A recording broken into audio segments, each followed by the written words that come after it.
Perbedaan buku fiksi dan non-fiksi. Siapa yang tidak tahu dengan buku non-fiksi Berjalan Menembus Batas? Buku yang ditulis oleh Ahmad Fuadi tersebut sangat populer. Ahmad Fuadi merupakan penulis novel dan wartawan kelahiran Maninjau, Sumatera Barat, tanggal 30 Desember tahun 1973. Rangkuman cerita dengan alur yang sangat apik, membuat cerita ini begitu digemari oleh para pembaca setianya. Salah satu contoh cerita non-fiksi adalah cerita yang ditulis oleh salah satu penulis terkenal Indonesia, Bob Sadino.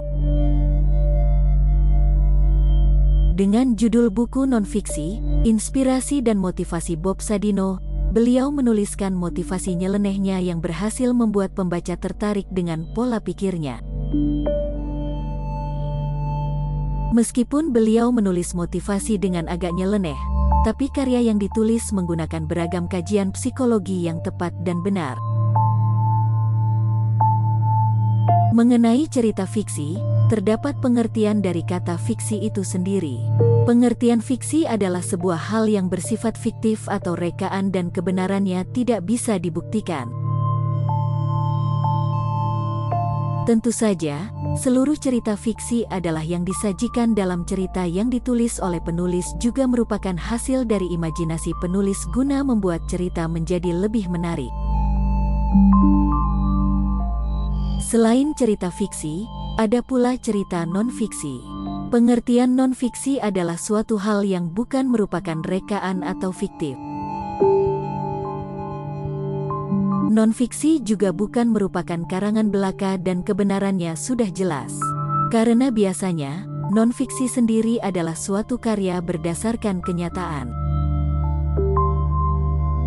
Selain itu, non-fiksi juga bisa merupakan bagian dari hasil penelitian ilmiah yang tentu saja kebenarannya sudah tidak diragukan lagi.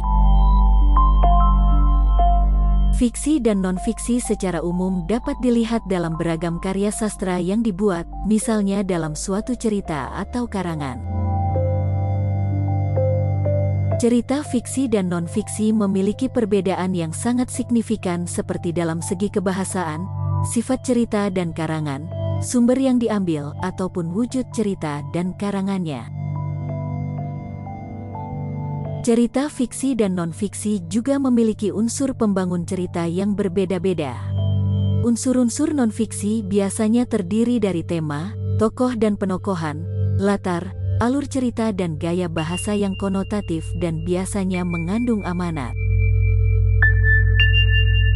Selain itu, ide dan pengembangan ide dalam membuat suatu karya fiksi juga sangat diperlukan. Hal ini perlu diperhatikan agar karya tersebut dapat membuat para pembaca ikut masuk ke dalam cerita untuk merasakan atmosfer dari cerita yang dibuat. Sedangkan unsur-unsur non-fiksi, biasanya dalam segi kebahasaan menggunakan bahasa yang baku, denotatif, berdasarkan kenyataan atau berisikan fakta-fakta ilmiah dan bersifat informatif. Jika pengarang ingin membuat suatu karya dalam bentuk non-fiksi, maka hal-hal lain yang juga sangat penting untuk diperhatikan adalah membuat dan mendesain sampul buku, memperhatikan judul buku, membuat daftar isi dan rincian sub atau bab buku. Isi dari buku harus lebih detail dan memperhatikan pula sistematika dalam penulisannya.